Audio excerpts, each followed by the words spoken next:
हाँ, तो चैप्टर 10 की आज अपन बात करेंगे, जो आपके फिजिक्स का चैप्टर है, बहुत इंपॉर्टेंट लाइट वाला चैप्टर ये है। और इसके बारे में मेरी कुछ बातें आपको ध्यान से सुननी है, ठीक है।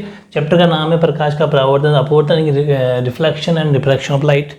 ये 9 नंबर का इस बार आ रहा है आपके, ठीक है। और इसमें 3 तरह के क्वेश्चन आएंगे, पूरी बात को ध्यान से समझो। 3 टाइप के क्वेश्चन आएंगे। एक तो थ्योरी, जिसमें 2 मार्क्स का क्वेश्चन आ सकता है, छोटे छोटे क्वेश्चन आ सकते हैं 2। और एक 3 नंबर से लेकर 2 नंबर के बीच में आएगा डायग्राम। कौन सा डायग्राम? जैसे कि ऑब्जेक्ट वो पी यू एफ के बीच में है, मतलब पी यू बीच एफ के बीच में वस्तु है, तो उसका चित्र बनाओ डायग्राम वाला। और एक आएगा न्यूमेरिकल। 100% ये चीज़ें होगी।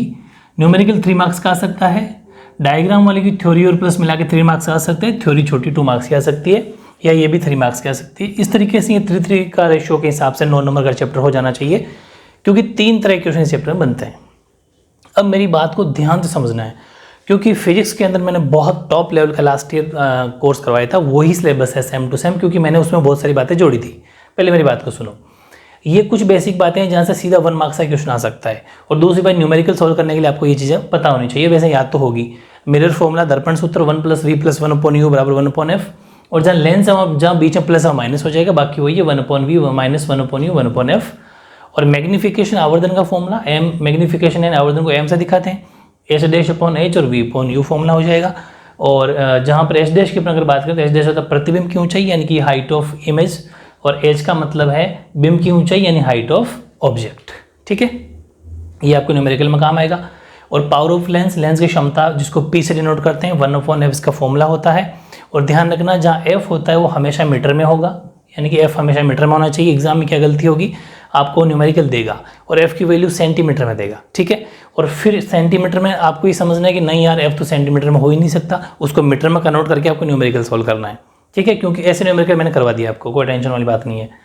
और फिफ्थ है, एक डायोप्टर की वैल्यू होती है 1 मीटर। -1 का मतलब है और नीचे 1 होना हो, ठीक है। तो 1 मीटर -1, ये एज इट इज याद कर लेना, ऐसा क्वेश्चन आ सकता है। एक डायोप्टर की वैल्यू होती है, मतलब डायोप्टर को मीटर में लिखा जाता है, कुल मिला की बात हुआ है। और r = 2f होता है, ये फॉर्मूला पे आपको याद होगा, ठीक है। या f का मतलब फोकस दूरी, फोकल लेंथ है।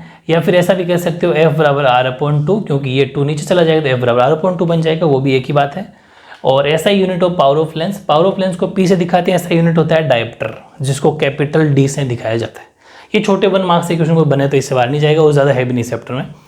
अब आपको समझना है, क्योंकि ये थ्योरी वाला जो पोर्शन है, ये तो मैं अभी आपको करा देता हूँ इसी वीडियो में। पूरी बात समझना, थ्योरी तो इस वीडियो में हो जाएगी, आपको उसके बाहर कुछ नहीं जाएगा, विथ आंसर, मैंने आंसर भी लिख दिए।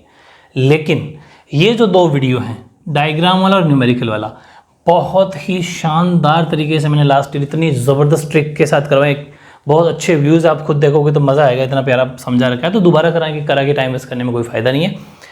ये मैंने आपके सारे के सारे लिंक डिस्क्रिप्शन में डाल दिए हैं, और आप चाहो तो फर्स्ट कमेंट को मैं पिन कर दूंगा, तो फर्स्ट कमेंट के अंदर भी आपको मिल जाएंगे। चारों कितने वीडियो है टोटल? एक तो आपको देखना है chapter 4 part 4, part 2, part 3, part 5, part 7 और पार्ट 12। ये लाइट वाला ही चैप्टर है, जो अपने इसी साइंस वाले प्लेलिस्ट में ही है, लेकिन मैं आपको फिर भी लिंक डाल दूंगा। पार्ट 4 के अंदर है लेंस के डायग्राम। डायग्राम कौन सा, जो मैं यहाँ वाली बात की, ऑब्जेक्ट पी यू एफ के बीच वो वाला। और पार्ट 2 के अंदर है मिरर के डायग्राम, दर्पण के चित्र। और पार्ट 3 में न्यूमेरिकल है, दर्पण के, मिरर के न्यूमेरिकल है। और पार्ट 5 में लेंस के न्यूमेरिकल है, ठीक है। और पार्ट 7 में न्यूमेरिकल है, लेंस के वापस हैं, जिसमें कुछ एक्स्ट्रा बातें भी आपको मिलेगी।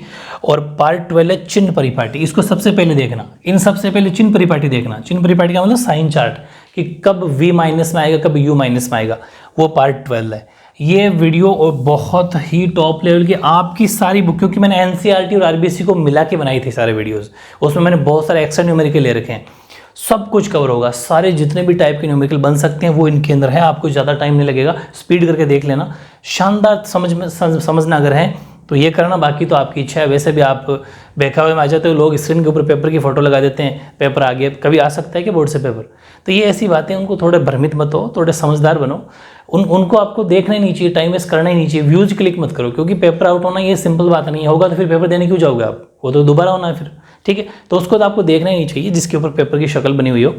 और बाकी ये सब आपको देखना है, इनकी लिंक डिस्क्रिप्शन में डाल दूंगा, ठीक है। ये तो बात हो गई इन दोनों की। और इस थ्योरी की मैं अभी बात कर लेता हूँ, जो आपको इसी वीडियो मैंने शानदार तरीके से क्वेश्चन विद आंसर लिख दिए हैं, ठीक है। उनको अच्छे से देख लेना, उनके बाहर कुछ भी नहीं जाएगा, बहुत अच्छा आपका पेपर होने वाला है, ठीक है। All the best. Okay,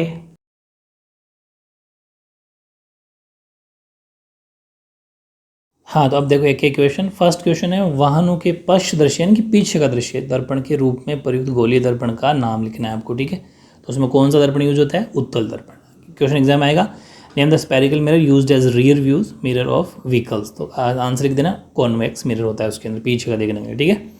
second है, गोलीय दर्पण किसे कहते हैं? What is spherical mirror? तो आंसर हो जाएगा, गोलीय दर्पण किसी चमकीले गोले का कटा हुआ भाग होता है जो अंदर या बाहर से प्रकाश का परावर्तन कर सकता है, ठीक है। Spherical mirror is a cut part of bright sphere that can reflect light from inside और आउटसाइड।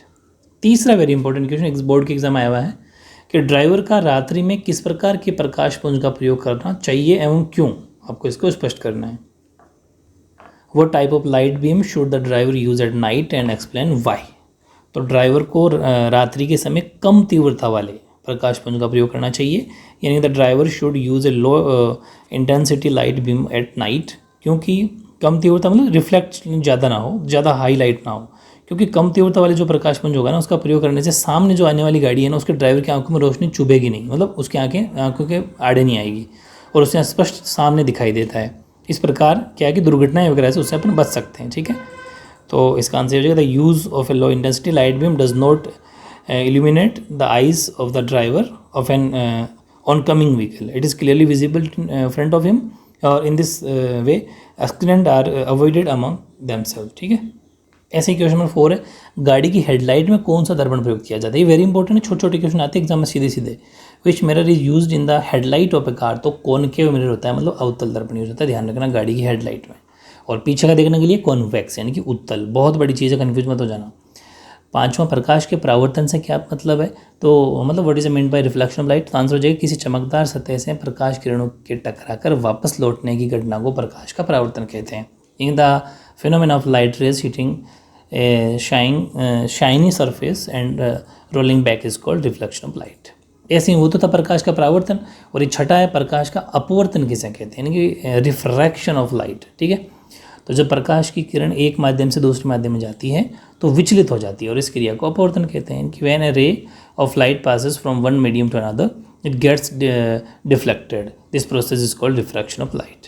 सातवां, प्रकाश का वेग न्यूनतम होता है कहाँ, किस जगह होता है? मतलब what is the minimum speed of light?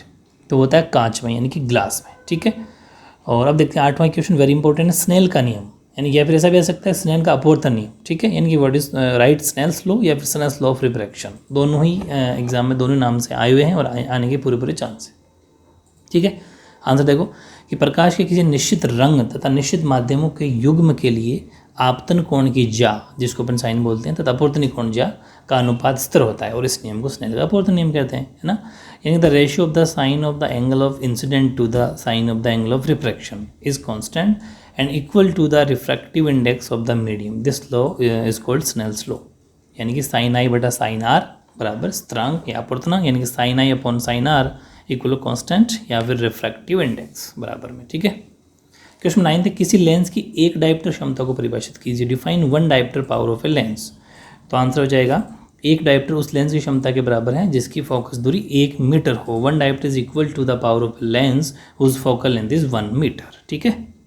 Question number 10, पार्श्व परिवर्तन या उत्क्रमण किसे कहते हैं?